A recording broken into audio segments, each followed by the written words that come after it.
Dear believers in Christ, let me greet every one of you in the name of our Lord Jesus Christ. Now we are in Lenten season.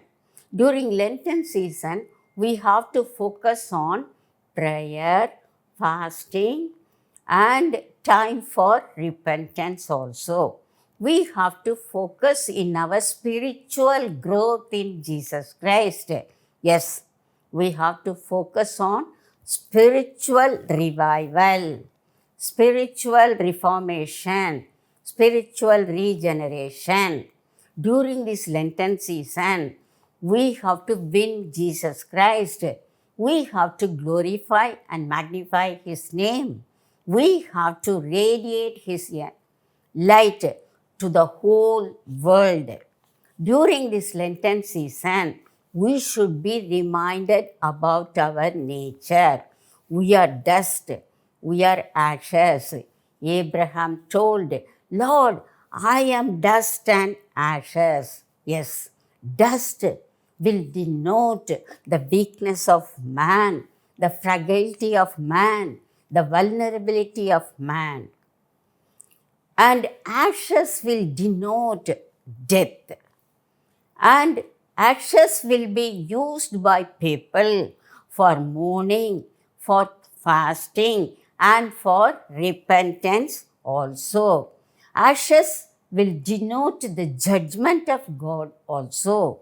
If you read in the Bible, some godly people, they used to repent by sitting on the bed of ashes. Job, he actually repented by sitting on the ashes. And we know the two cities, Sodom and Gomorrah, will be burned to dust by our Lord because of that sin. Today, we are going to have a Bible study of activating and quickening topic. The topic is a journey with Jesus to the cross. A journey with Jesus to the cross. Let us see two types of journey. The first one is journey of dust to dust. The second one is journey of dust to the glory of Jesus Christ. First of all, let us say dust returns to dust. It is a biblical verse. Yes, the Bible tells man is the crown of creation. Man is the pinnacle of creation. Yes, God created man in His own image, in His own likeness, in His own glory. Yes, and the creation of man is entirely different from other living beings like the plants and animals. God designated man to declare His character, His love, and His authority. So, man is a unique one in the creation. And let us see how God created man. God is the potter and man is the clay. God took the dust and He framed man out of it. He gave the likeness, the glory, and the image of God. Yes. Then He breathed His breath into the nostrils of the man, and man became a living being. But alas, what happened? Sin entered in the Garden of Eden. Man lost everything. He lost God's glory, God's image, and paradise. At that time, God gave one curse. You were framed from dust. You have to return to dust. That is, it tells about the physical death as well as the spiritual death of man. Man is dust. Let me quote a couple of verses. Ecclesiastes chapter 12, verse 7 tells, then the dust will return to the earth as it was, and the spirit returns to God who gave it. So here we know man is dust. And Psalm 103 we read, for God knows our frame. He remembers that we are dust. Yes, let us see the curses that we get because of the sin in the Garden of Eden. The Bible tells the curse of death is universal. Yes, so the curse of death is imparted from Adam to the whole humanity. Then the sin of man is universal. Bible tells all have sinned and come short of the glory of God. Moreover, the Bible tells that death is universal. Yes, because of sin, man has to face physical death and spiritual death. The next principle is the condemnation of sin is universal.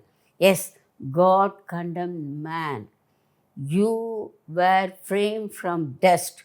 You have to return to dust. The judgment is universal. One day we have to face the judgment seat. Yes, we have to face our Lord Jesus Christ sitting on the seat of judgment. In that case, we have to be justified by the grace of God. The reality of the term dust returns to dust is for every man.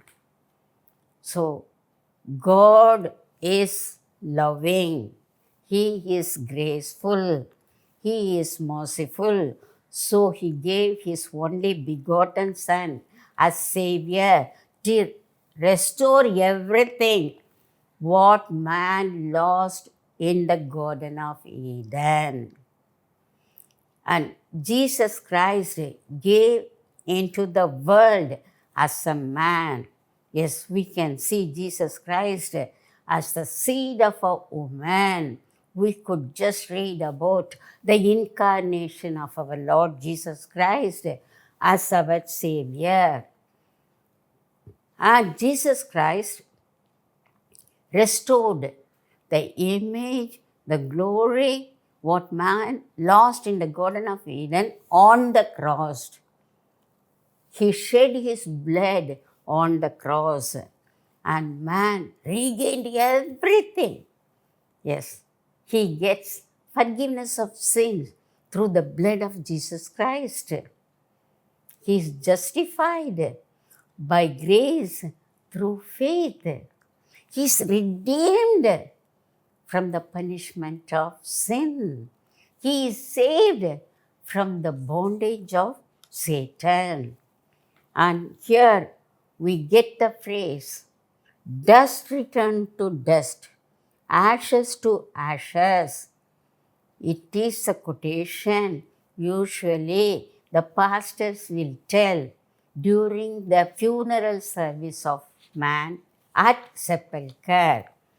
You know, in human history, the Roman emperors, when they just won any battle, they used to come on horses. At that time, victoriously they will be returning. And one slave will follow and shout loudly, remember, you are mortal. To the emperor, he will tell, remember, you are a mortal. Yes, that phrase is the connotations of the phrase given in the scripture, dust to dust, ashes to ashes. So when the slave shouts, you are mortal, it tells man is dust, man is ashes. Man returns to dust and ashes only. His life is vanity. His life is short one. But we believers believe that we never go from dust to dust, but we go from dust to the glory of Jesus Christ by our Lord Jesus Christ. Let us see some of the frequent statements given in the Bible regarding the life of man. The life of man is compared to natural and fleeting things in the world. Yes, let me quote some of the biblical verses regarding the short life of man. The Bible tells man is a breath, and the life of man is compared to a shadow. You know, shadow will appear and disappear. So also man will appear and disappear.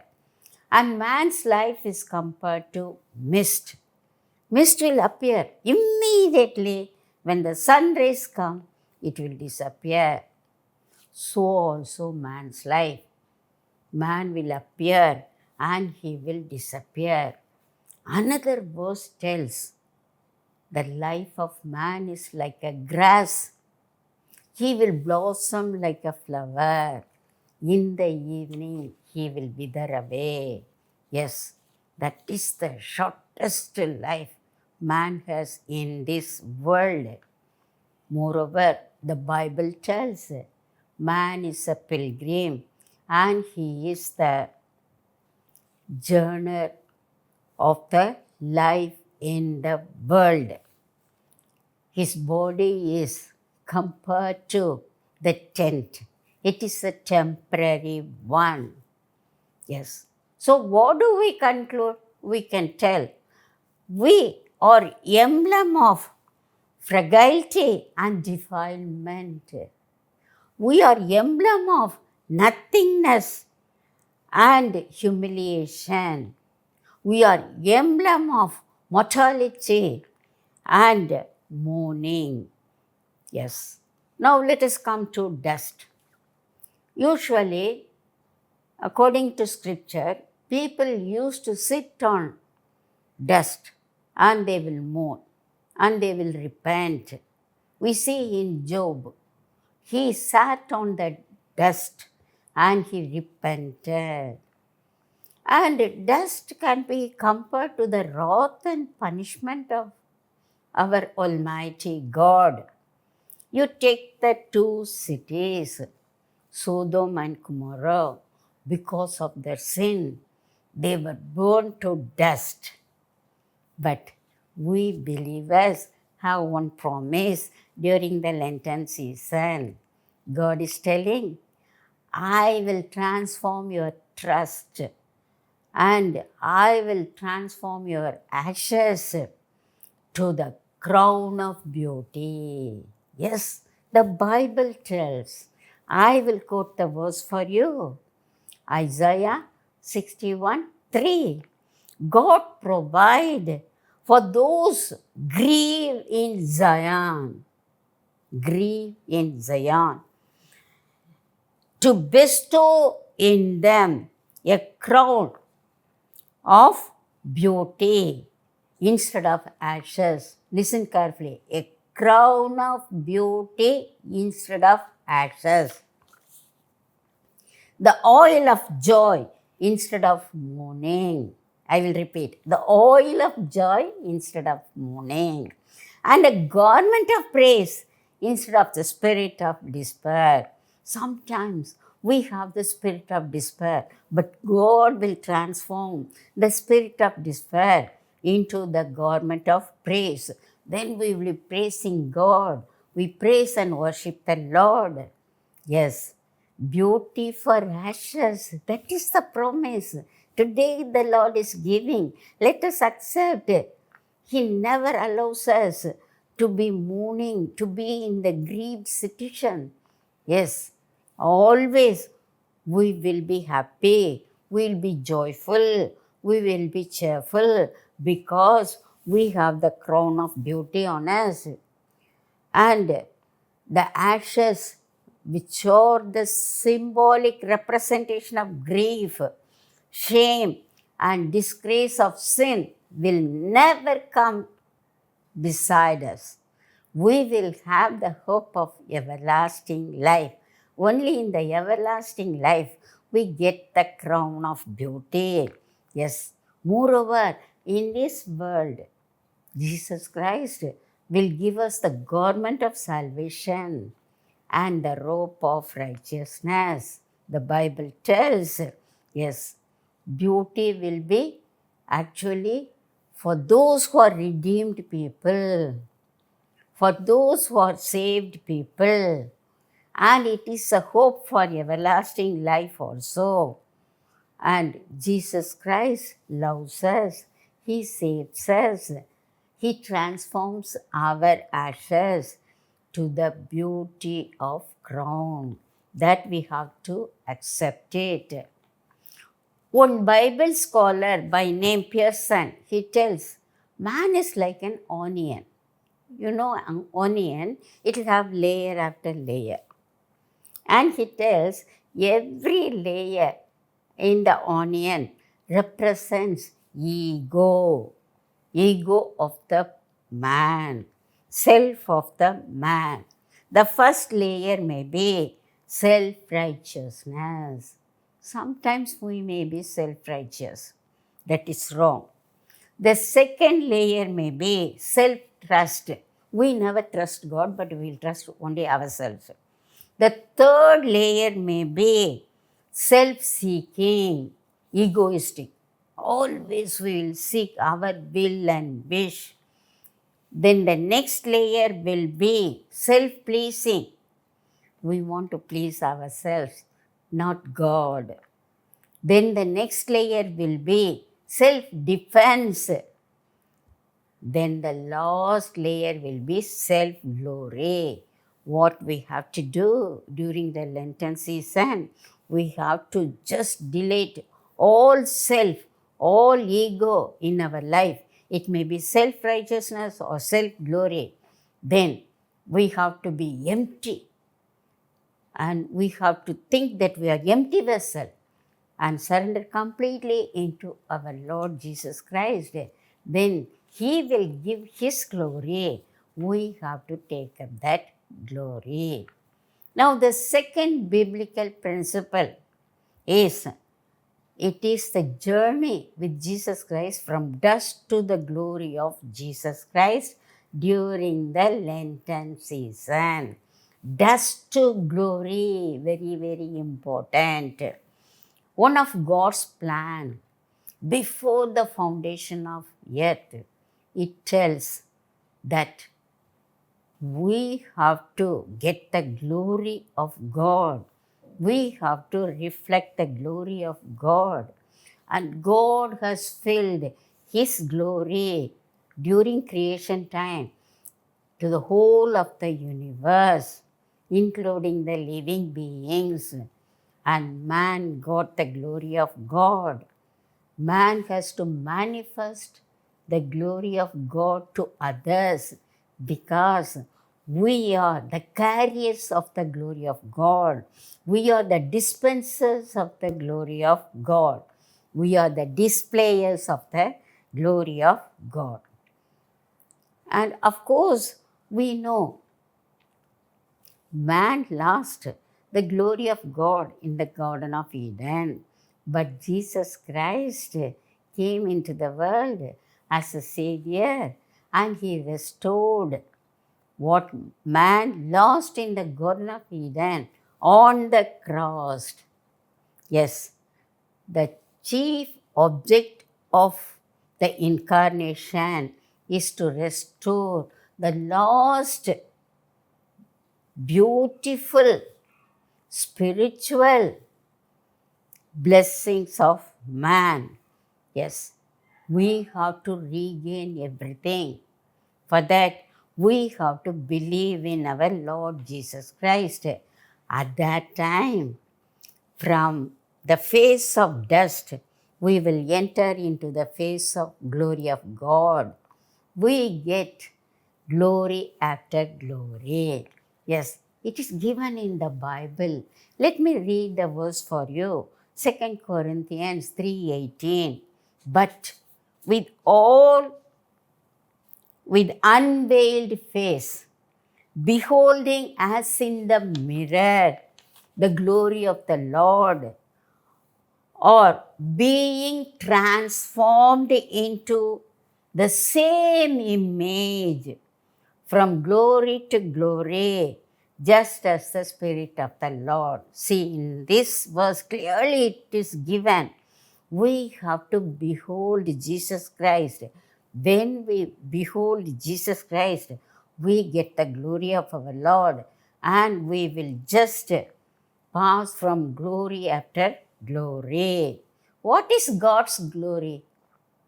God's glory will tell about the splendor, the brightness, the fullness, and the holiness of our Lord Jesus Christ. We have to possess the glory of our Lord Jesus Christ.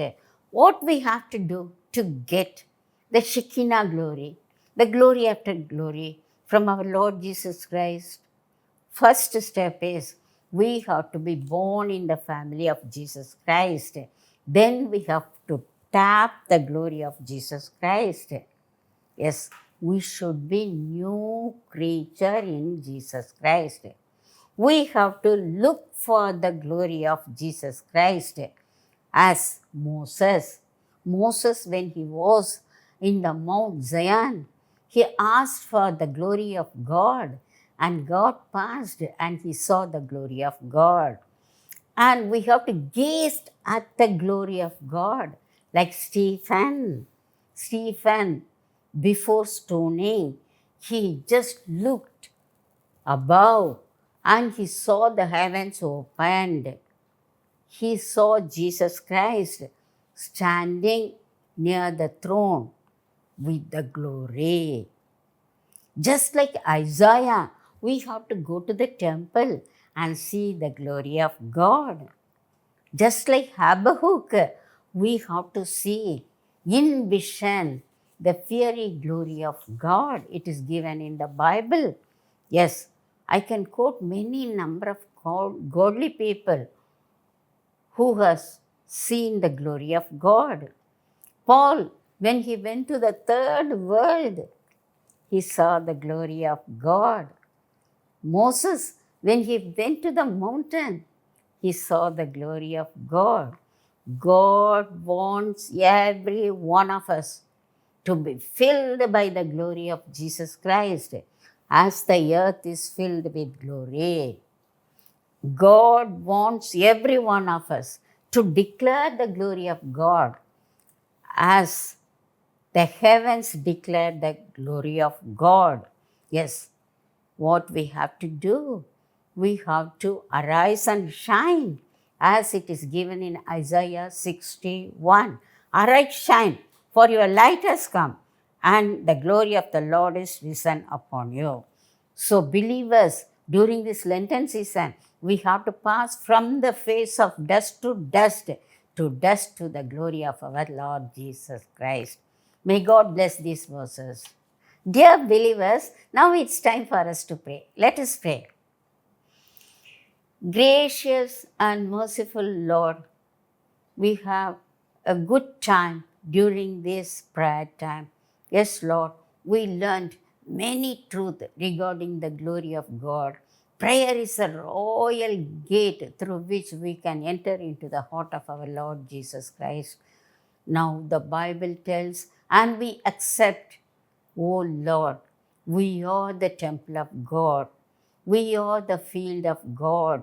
We are the building of God. We are the church of God.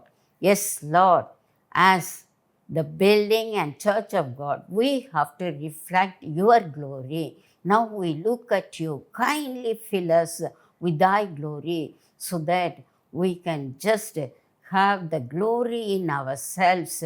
And whenever we read the Bible, whenever we pray, whenever we are filled with the Holy Spirit, God, you fill us with thy glory. Yes, Lord, let us be a glorious person in this world. So everybody will tell, I can see the glory of Jesus Christ on the face of my children. You're going to do it. Yes, Lord, we ask everything in the name of our Lord and Savior Jesus Christ. Amen. Amen.